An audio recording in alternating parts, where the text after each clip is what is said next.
1, 2, 3, come on!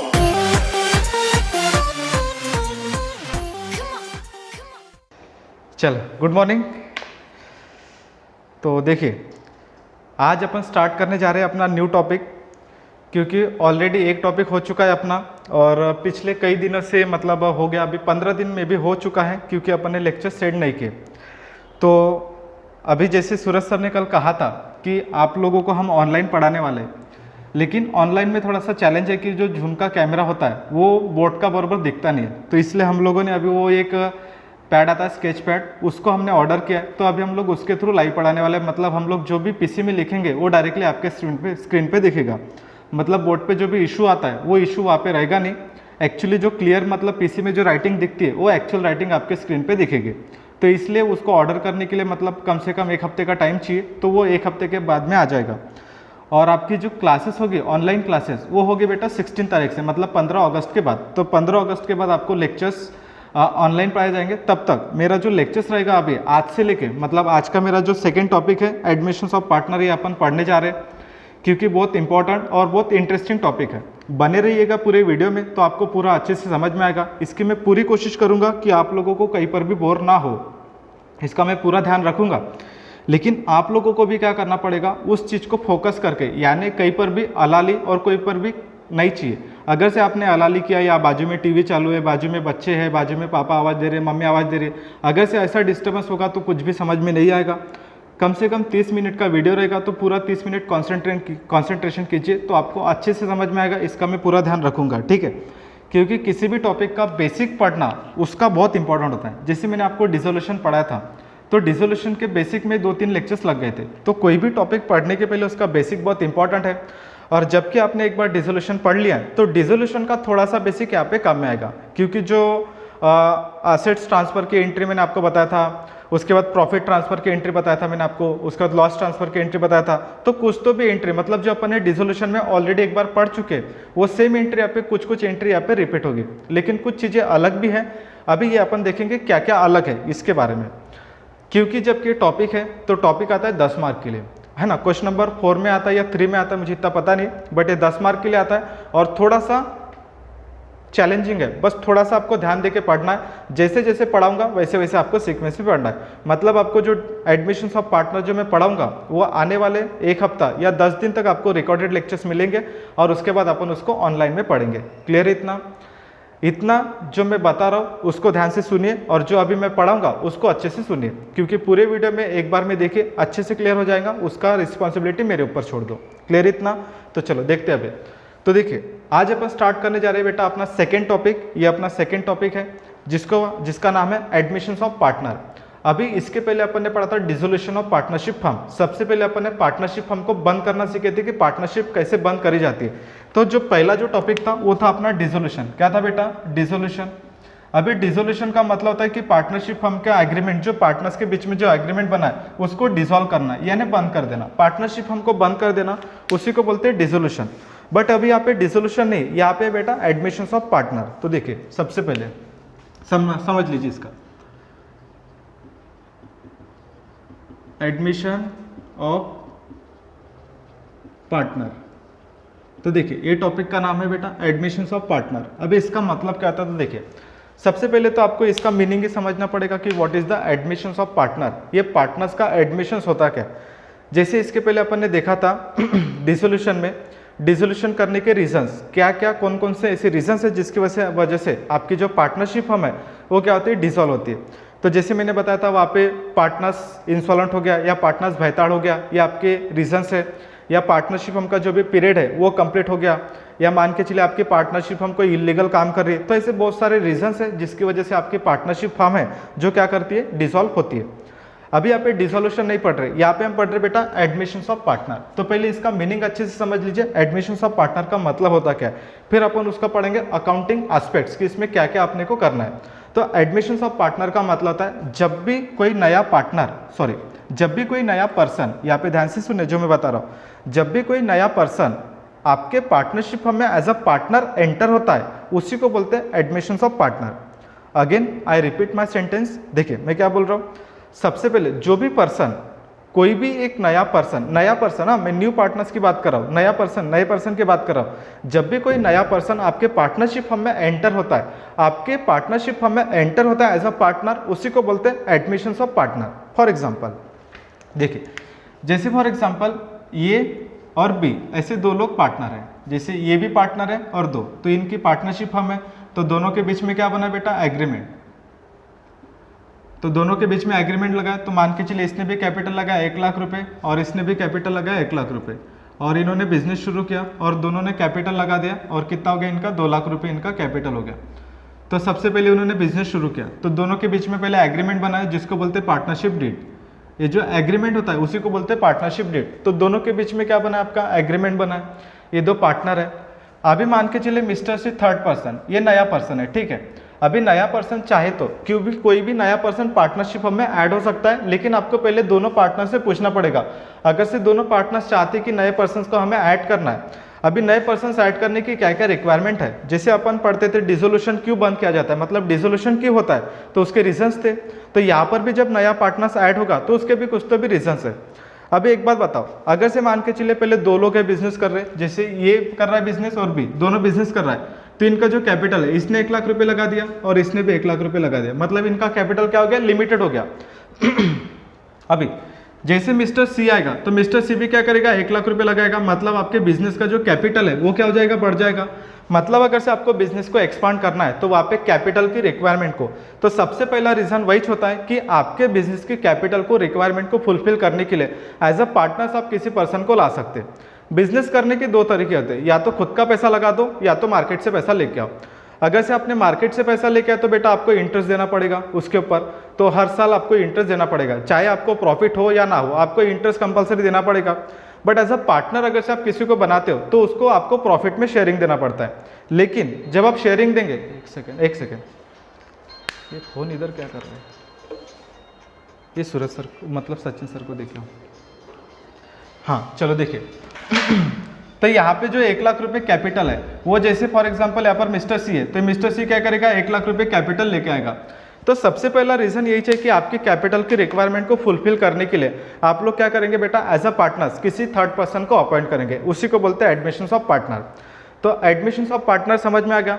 तो अगर से आपको बिजनेस को एक्सपांड करना है तो बिजनेस के एक्सपांड करने के लिए आपको जो भी कैपिटल की रिक्वायरमेंट है, तो कैपिटल की रिक्वायरमेंट को फुलफिल करने के लिए जो भी आपको कैपिटल लगता है एज अ पार्टनर्स आप क्या कर सकते हैं, एज अ पार्टनर्स किसी को इन्वॉल्व कर सकते हैं अपने पार्टनरशिप फर्म में। इतना समझ में आ गया। देखो अभी तक अपन ने कुछ भी नहीं पढ़ा है, जस्ट मैंने इसका मीनिंग बताया।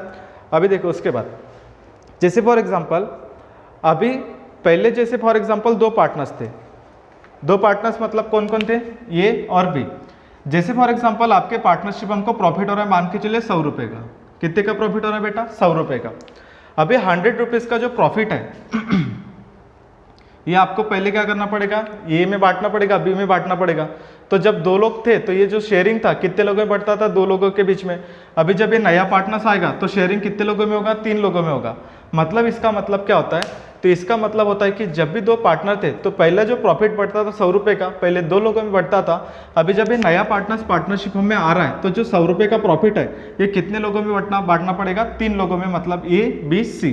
क्योंकि जो राइट्स इनका है वही राइट्स किसका रहेगा बेटा, सी का रहेगा। ये समझ में आ गया आपको। ये हो गया इसका पहला एंगल। तो देखिए सबसे पहले पार्टनरशिप अपन ने स्टार्ट किए थे। पार्टनरशिप का मतलब मैंने आपको स्टार्टिंग में बता दिया था कि पार्टनरशिप का मतलब क्या था, जहाँ पे 2 और 2 से ज़्यादा लोग क्या करते हैं, ऐसा पार्टनर बिजनेस करते हैं, उसको बोलते हैं पार्टनरशिप। अभी कोई भी नया पार्टनर्स अपने बिजनेस में आएगा या बिजनेस में कोई नया पर्सन आ रहा है उसको बोलते हैं एडमिशंस ऑफ पार्टनर। ये हो गया उसका मीनिंग। अभी जब भी कोई नया पार्टनर आएगा तो सबसे पहले यहाँ पे कोई भी नया पार्टनर ऐसे फ्री में आएगा कि वो, तो सबसे पहले नया पार्टनर्स को यहाँ पे लाना पड़ेगा कैश। यानी जब भी कोई नया partners as a partner enter होगा पार्टनरशिप फर्म में तो सबसे पहले उसको लाना पड़ता है कैश। तो यहाँ पे इंपॉर्टेंट है सबसे पहले cash bring by new partners. तो यहाँ पे न्यू पार्टनर जब बिजनेस में आएगा तो उसको सबसे पहले क्या लाना पड़ेगा बेटा, कैश लाना पड़ेगा। तो यहाँ पे हम देखते हैं इसका अकाउंटिंग एंगल। पहले मीनिंग समझा के आपको, तो ये मीनिंग इसका ये होता है कि एडमिशन ऑफ पार्टनर का मतलब होता है कि जब भी नया पर्सन एज अ बिजनेस में एंटर होता है तो उसको बोलते हैं एडमिशन ऑफ पार्टनर।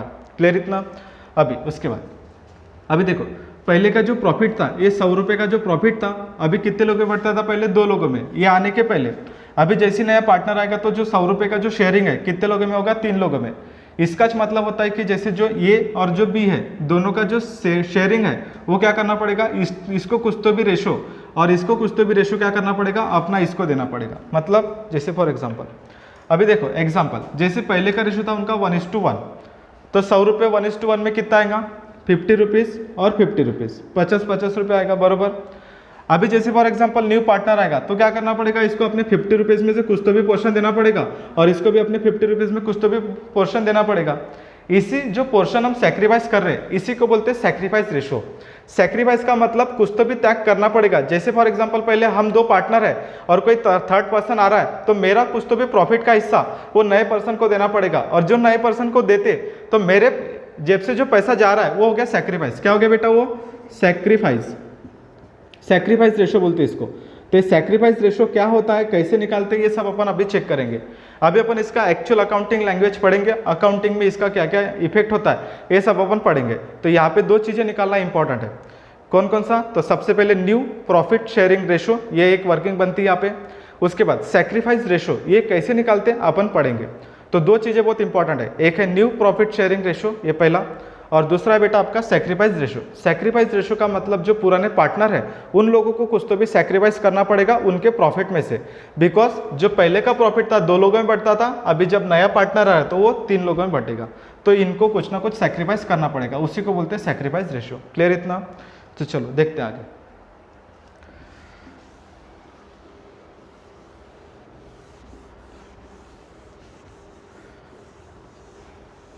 अच्छा, सबसे पहले यहाँ पे स्टार्टिंग में जैसे हमने पढ़ा था डिसोल्यूशन में हमें एंट्री पास करना पड़ता है, बट यहाँ पे एंट्री इतनी इंपॉर्टेंट नहीं है, लेकिन इसका एंट्री का लॉजिक बहुत इंपॉर्टेंट है। तो देखिए जैसे मैं सीक्वेंस याद करा रहा हूँ वैसे आप सीक्वेंस याद कीजिए, वैसे उसके हिसाब से अपन एंट्री पास करेंगे।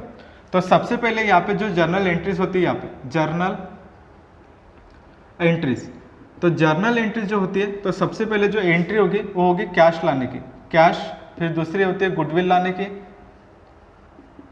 और तीसरी होती है गुडविल डिस्ट्रीब्यूट करने की, गुडविल डिस्ट्रीब्यूट। चलो इतना समझते पहले, फिर उसके बाद आगे बढ़ते। तो देखिए सबसे पहले जब भी कोई नया पार्टनर आएगा तो मैंने आपको बोला था ए और भी 2 पार्टनर है।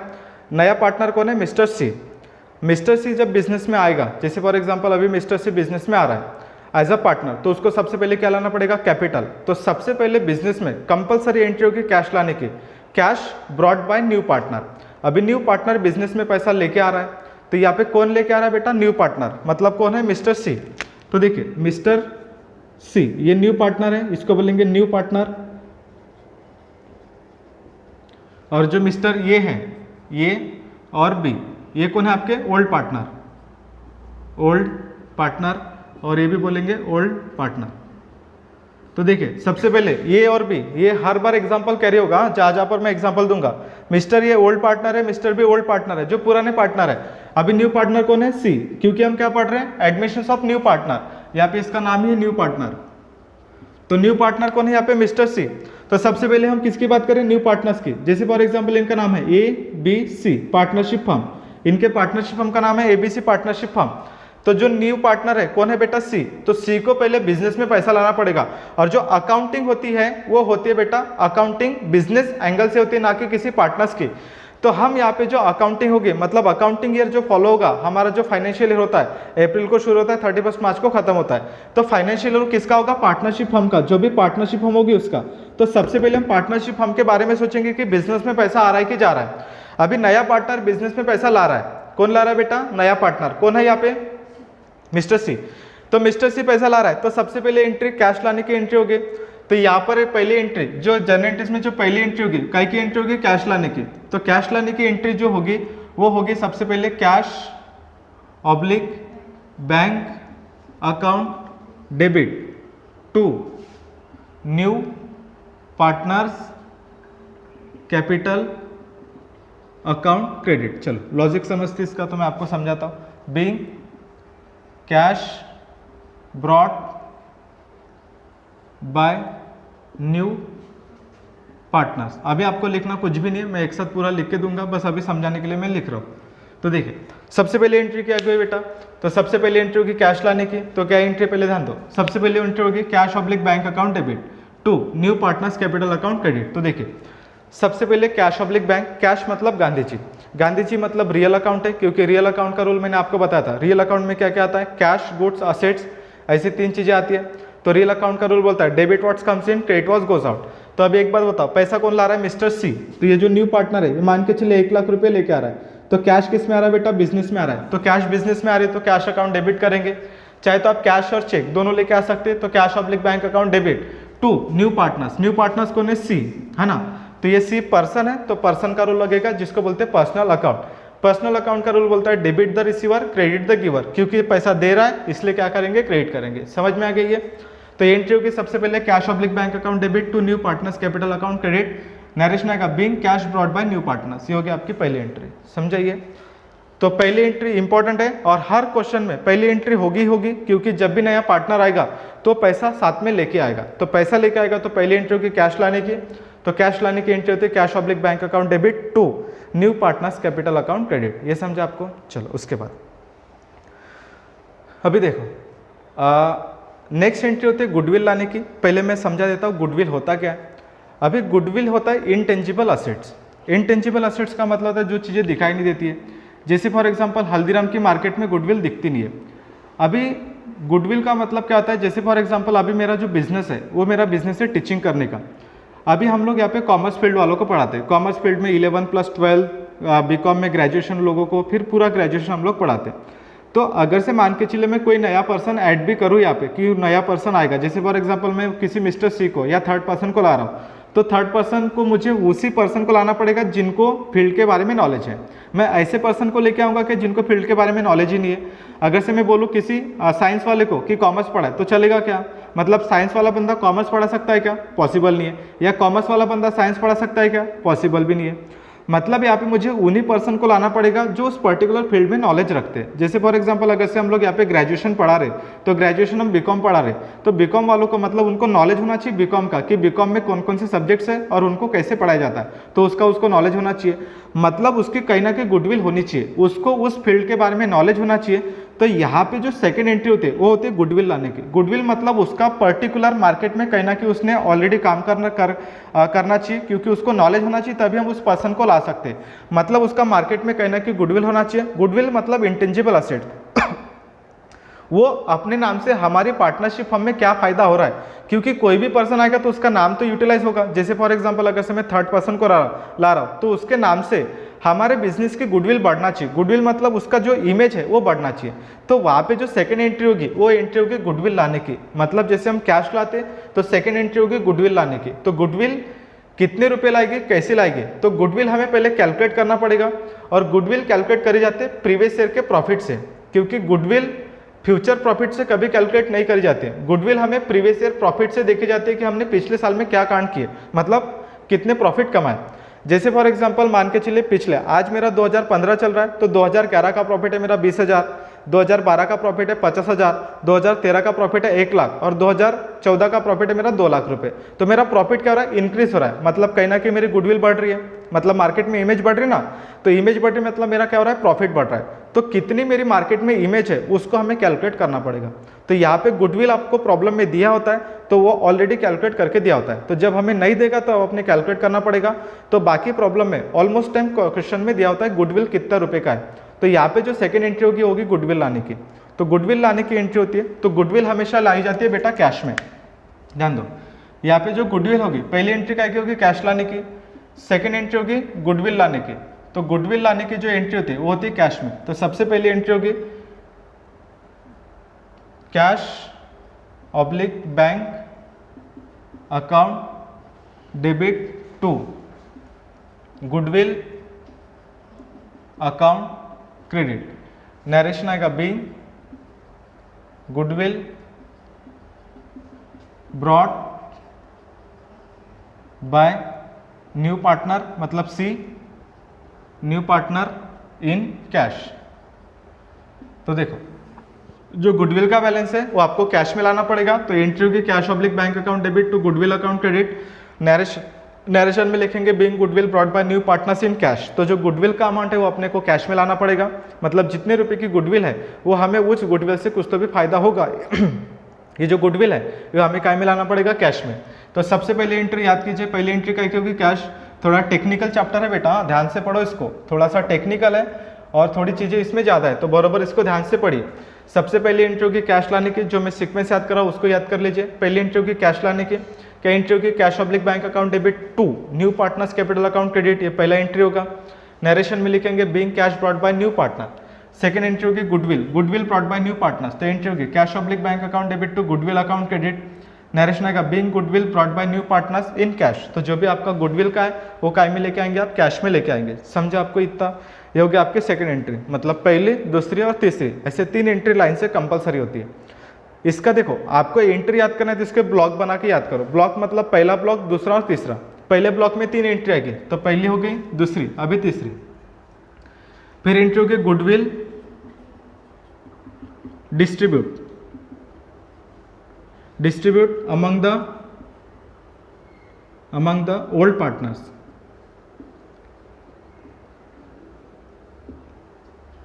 चलो देखते हैं इसको। मान के चलो इसका कैश है 10,000 एग्जाम्पल अमाउंट के साथ लेते, और उसका गुडविल है मान के चलिए 50,000, तो 50,000 का गुडविल वो लेके आ रहा है।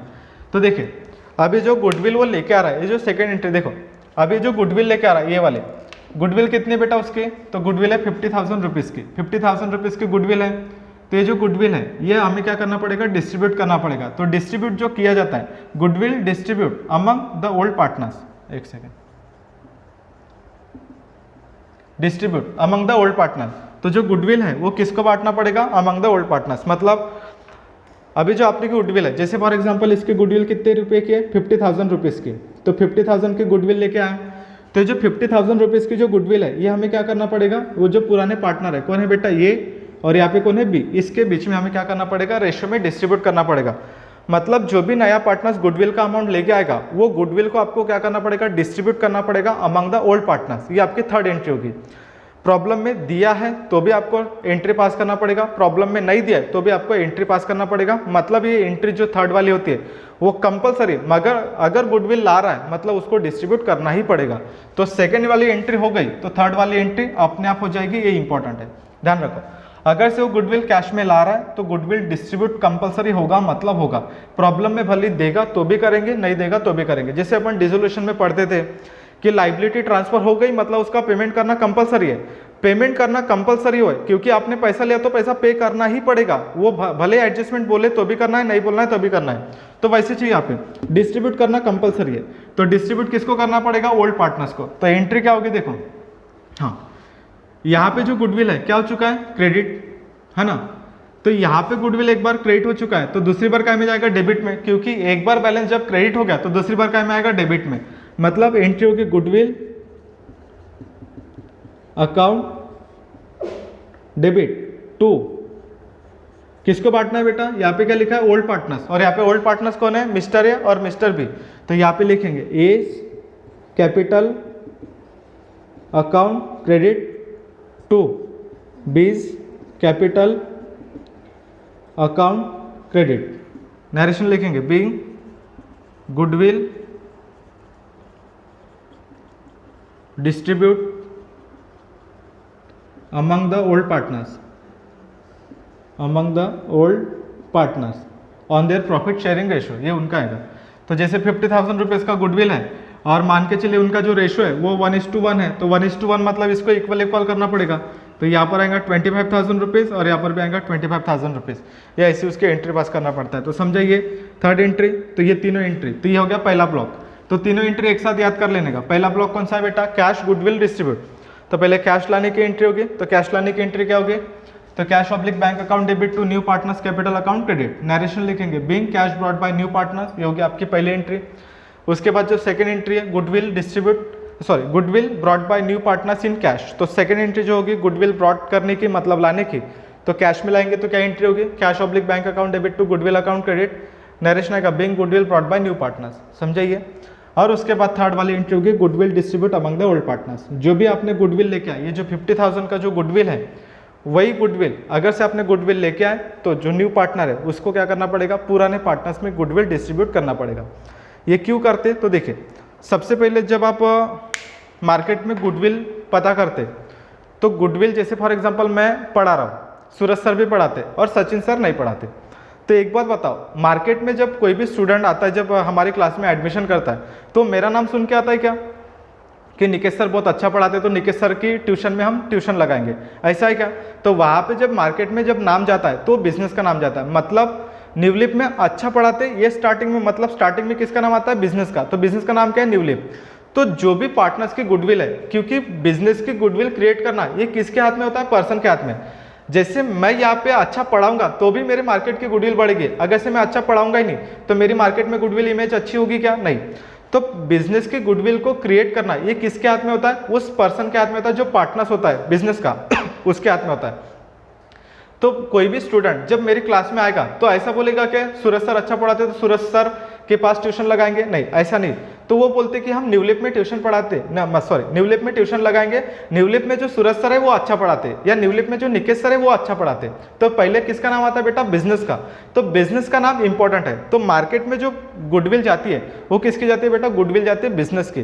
तो जो भी गुडविल है, मतलब गुडविल है पूरे बिजनेस के होते हैं, इसलिए हम लोग क्या करेंगे, जो 50,000 का गुडविल है, ये 50,000 किसने लाया था बेटा? वो सी ने। तो उसने लाया था, तो हम एंट्री, एक सेकंड, इसमें कुछ तो भी गड़बड़ लग रहा है, ठीक है बाद में देख लेंगे। तो cash oblique bank account debit to goodwill account credit, तो कैश ऑब्लिक बैंक हो गया। फिर जो गुडविल है हमें क्या करना पड़ेगा? डिस्ट्रीब्यूट करना पड़ेगा अमंग द ओल्ड पार्टनर्स। तो गुडविल हम क्या करेंगे? डिस्ट्रीब्यूट करेंगे। किस में बेटा?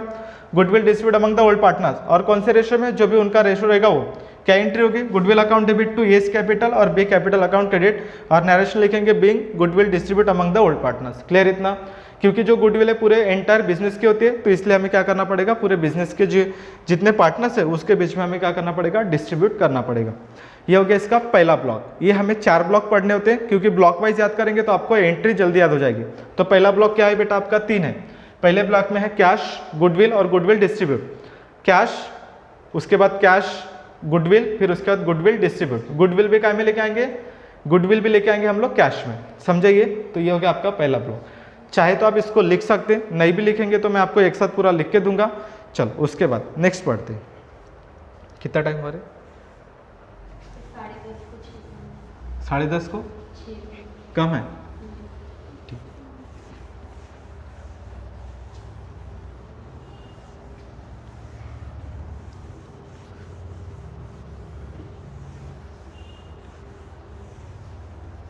चलो देखो उसके बाद नेक्स्ट है बेटा आपका, पहली एंट्री होती है कैश, दूसरी एंट्री होती है गुडविल, और तीसरी एंट्री होती है गुडविल डिस्ट्रीब्यूट।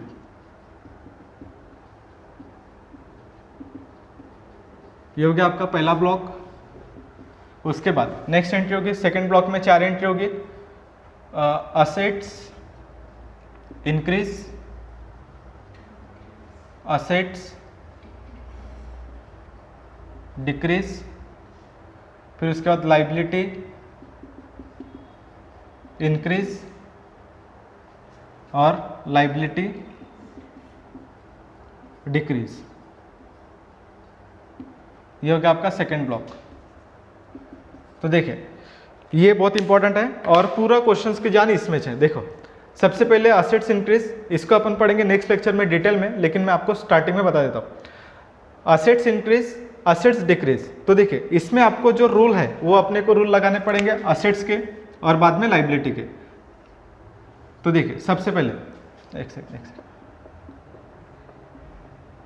सबसे पहले हम लिखेंगे असेट्स इंक्रीज, फिर आएगा असेट डिक्रीज। जब हमारी असेट्स इंक्रीज होती है तो क्या होता है, उसके बाद जब हमारी असेट डिक्रीज होगी तो उसके क्या इफेक्ट होंगे, उसके बाद लाइबिलिटी इंक्रीज होगी तो लाइबिलिटी इंक्रीज होने का क्या इफेक्ट हमारे बिजनेस में पड़ेगा, और लाइबिलिटी डिक्रीज हो गया तो हमारा इफेक्ट क्या होगा। जब हम असेट्स इंक्रीज और डिक्रीज करते हैं तो इसको बोलते हैं रीवैल्यूएशन। क्या बोलते हैं बेटा इसको? रीवैल्यूएशन। रीवैल्यूएशन करना इसलिए इंपॉर्टेंट है, मैं आपको इसका रीजन बताता हूँ।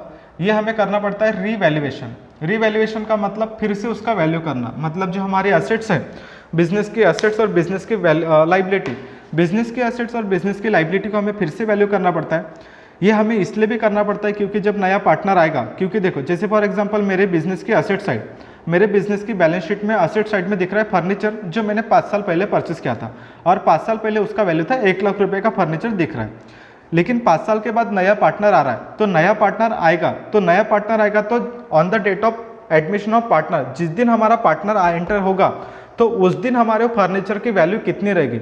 अभी हो सकता है कि फर्नीचर की वैल्यू डिक्रीज हो गई होंगी या हो सकता है कि फर्नीचर की वैल्यू मार्केट में इंक्रीज हो गई होंगी। तो जिस दिन हमारा पार्टनर्स आएगा उस दिन हमारे पूरे असेट्स का वैल्यूएशन फिर से करना पड़ेगा, क्योंकि जब नया पार्टनर आएगा तो उसकी हमारी जो बुक वैल्यू रहेगी और जो मार्केट वैल्यू रहेगी वो हमें पहले बताना पड़ेगा कि हमारे असेट्स की बुक वैल्यू कितनी है और हमारे असेट्स की मार्केट वैल्यू कितनी है। तो हमें जितनी भी हमारे बैलेंस शीट में जितनी भी असेट्स दिख रही है वो असेट्स का मुझे फिर से वैल्यू करना पड़ता है, उसी को बोलते हैं रीवैल्यूएशन। और रीवैल्यूएशन का और एक नाम है बेटा, उसको बोलते हैं profit and loss adjustment. Adjustment कैसे करते हैं अपन देखेंगे। एडजस्टमेंट को हमेशा कंपेयर करना पड़ता है बुक वैल्यू को। जितनी भी हमारी बैलेंस शीट में जो एडजस्टमेंट्स आती है वो हमेशा बुक वैल्यू से कंपेयर होती है। वो कैसे कंपेयर होती है अपन नेक्स्ट लेक्चर में डिटेल में पढ़ेंगे। जैसे हमने वैल्यूएशन किया किसका बेटा, असेट्स का। जैसे मैंने बिल्डिंग का वैल्यूएशन किया है, मशीनरी का वैल्यूएशन किया है, प्लांट एंड मशीनरी हो गया, फर्नीचर हो गया, जितने भी मेरे असेट्स है, स्टॉक हो गया, ये मेरी क्या हो गया, वैल्यू हो गई। एट द सेम टाइम मुझे लाइबिलिटी भी क्या करना पड़ेगा, वैल्यूएशन करना पड़ेगा। कि हो सकता है कि 2 साल पहले मेरे पास जो क्रेडिटर्स थे जिसका मुझे 1 लाख रुपए पेमेंट करना था, बट अभी मुझे उसका 40,000 रुपये पेमेंट करना है, मतलब लाइबिलिटी क्या हो रही है, डिक्रीज हो रही है। तो लाइबिलिटी डिक्रीज हो रही है तो ये भी मुझे क्या करना पड़ेगा, फिर से वैल्यूएशन करना पड़ेगा। इन शॉर्ट जितनी भी मेरी असेट्स है या जितनी भी मेरी लाइबिलिटी है वो मुझे फिर से वैल्यू करनी पड़ेगी, उसी को बोलते हैं रीवैल्यूएशन। क्या बोलते हैं इसको बेटा, रीवैल्यूएशन। तो रीवैल्यूएशन का इफेक्ट कैसे आएगा और इसको डिटेल में कैसे पढ़ेंगे वो अपन नेक्स्ट लेक्चर में पढ़ेंगे, क्योंकि इतना इस लेक्चर में इंपॉर्टेंट जो मैंने बताया उतना पढ़िए, फिर अपन नेक्स्ट लेक्चर में इसको आराम से समझेंगे, क्योंकि इसको और 20 से 25 मिनट का टाइम लगता है। इसको अपन अच्छे से समझेंगे ताकि एक बार समझ में आएगा तो फिर आपको बार बार उसको देखने की रिक्वायरमेंट नहीं पड़ेगी। समझा बेटा ये? तो इतना कीजिए और उसके बाद अपन मिलेंगे नेक्स्ट लेक्चर में। इतना मेरी साइड से इनफ है। अगर से आपको कुछ भी डाउट लगता है सॉल्व करते टाइम या बेसिक नहीं समझा तो आप मुझे तुरंत कॉल करके पूछ सकते हो, मैं आपका रिप्लाई करता ही हूँ। रिप्लाई नहीं किया तो फिर कभी ना कभी रिप्लाई आ ही जाता है ना, मतलब उसी डे पे आता है और रिप्लाई आता ही है। ठीक है, कुछ भी नहीं समझा तो पूछिए, फिर अपन मिलेंगे नेक्स्ट लेक्चर में। समझा बेटा? चलो मिलते हैं अपन नेक्स्ट लेक्चर में।